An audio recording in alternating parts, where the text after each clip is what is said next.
situation au Maroc s'est considérablement dégradée au niveau des droits humains depuis, on va dire, 2 ans, quoi, voilà à peu près. Alors le Maroc avait été touché par le printemps arabe, le mouvement du 20 février, qui a malheureusement avorté, puisqu'il y a quand même eu déjà des intimidations. Mais dans un contexte international, bien sûr, qui favorise l'autoritarisme, la peur de l'islamisme, où l'Occident n'ose plus rien dire, la politique du Maroc s'est considérablement durcie à l'égard donc de ceux qui luttent pour les droits humains, pour ceux qui veulent faire un travail de journaliste d'investigation.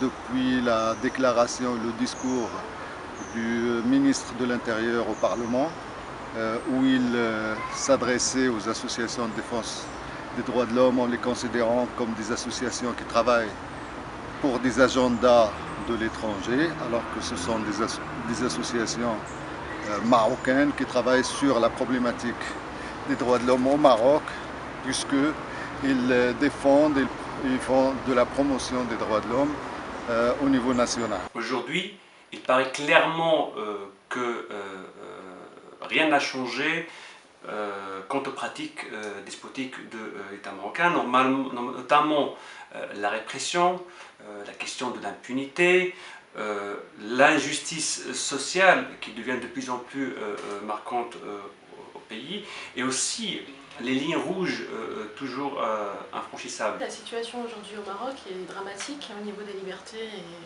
qu'elles soient syndicales, politiques, liberté d'expression, liberté de la presse, etc. Même s'il y a eu un mouvement massif comme le mouvement du 20 février à partir de 2011 qui a eu un apport au niveau des luttes sociales au Maroc, avec à chaque fois certaines accusations qui tombent sur des militants, que ce soit l'atteinte à la sacralité du roi, l'atteinte à la sûreté de l'État, et voire même une troisième carte qui est tout le temps utilisée vis-à-vis des militants, celle de se faire attaquer pour diffamation, notamment des personnes qui portent plainte pour torture et mauvais traitements. En fait, la répression et les attaques et les intimidations sont devenues un phénomène tellement grand, tellement ciblé dans les interdictions des manifestations, les interdictions des activités des associations. Il y a bien sûr la répression physique qu'on peut constater aujourd'hui dans les rues du royaume, que ce soit les organisations politiques, syndicales, associatives ou les militants et les militantes indépendantes, ou encore les diplômés chômeurs, les étudiants, les chercheurs, les journalistes, toutes les voix en fait qui osent aller contre ou dépasser ou à franchir ces lignes rouges sont réprimées. Aujourd'hui, il y a plus de 200 prisonniers politiques au Maroc, syndicalistes, militants des droits humains, militants du mouvement du 20 février, des étudiants, des journalistes, etc. Et simplement participer à une manifestation pacifique aujourd'hui peut amener à une arrestation.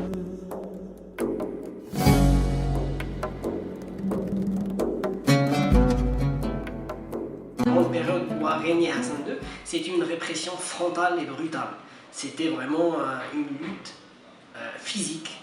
C'est où on trouvait en fait de la liquidation, de la torture, des assassinats, des enlèvements et plein de méthodes de ce genre. Alors, avec la venue de Mohamed VI, il y avait un changement en fait. Il y avait un changement notamment de forme, notamment de manière de faire. Et par contre, dans le fond, il existe toujours la même chose, le même régime répressif.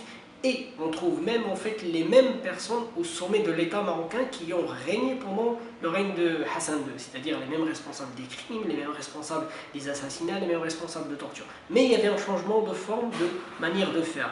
Le régime marocain fait recours à une nouvelle tactique.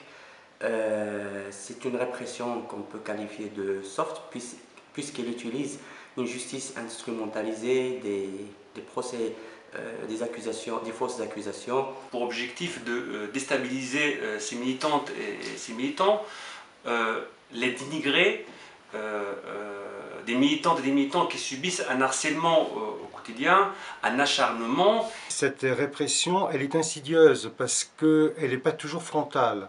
C'est-à-dire qu'on met en place des scandales, ça peut être des scandales financiers, on accuse de malversation, on accuse aussi de scandales sexuels. Il s'agit d'utiliser le sexe pour cibler les islamistes, la drogue pour les jeunes activistes et l'argent pour les personnalités de gauche. On est face à un régime qui est en perte de légitimité. Il se sent de plus en plus illégitime, et donc l'idée dans sa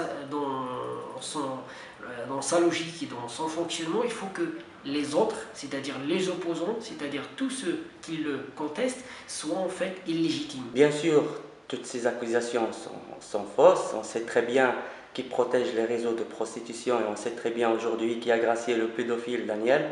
On sait également très bien, grâce aux investigations du Panama Papers, qui est impliqué dans des affaires illégales sur le plan financier.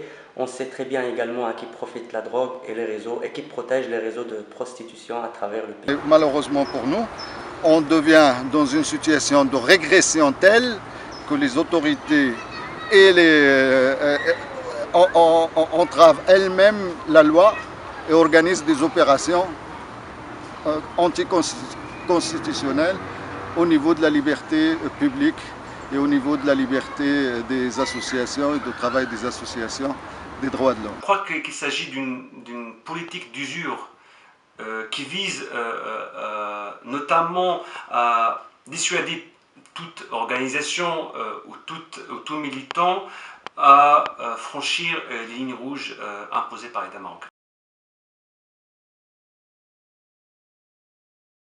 Par rapport aux Sahraouis, il y a plus de 200 prisonniers politiques marocains, mais il y a aussi 57 prisonniers politiques sahraouis, et encore aujourd'hui 400 disparus sahraouis. Ramenés à la population sahraoui, ce sont des chiffres qui sont énormes.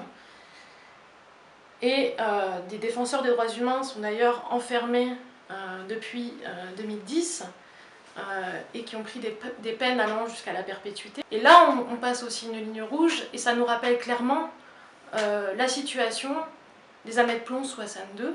Et nous considérons, nous en tant que syndicat français solidaire des luttes sociales au Maroc, qu'il devient urgent aujourd'hui de construire une mobilisation pour casser cette omerta totale qu'il y a en France. En France en particulier, puisque la France a des relations extrêmement étroites avec le Maroc. Nous savons que le milieu politique français, de droite et de gauche d'ailleurs, a des relations très particulières avec la monarchie marocaine. Et donc nous fermons les yeux parce que nous avons peur de l'islamisme, parce que nous avons besoin des services secrets marocains, et de ce fait, tant pis pour les droits humains. Et ça, c'est un gros problème.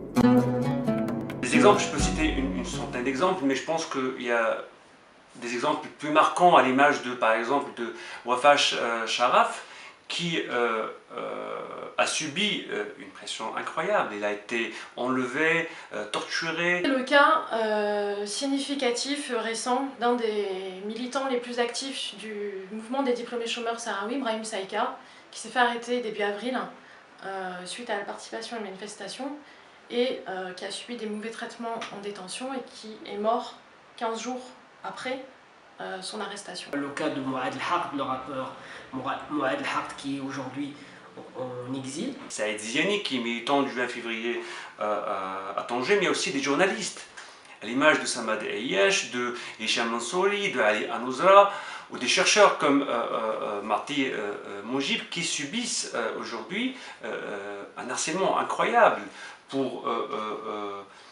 pour atteinte, par exemple, à la sûreté de l'État.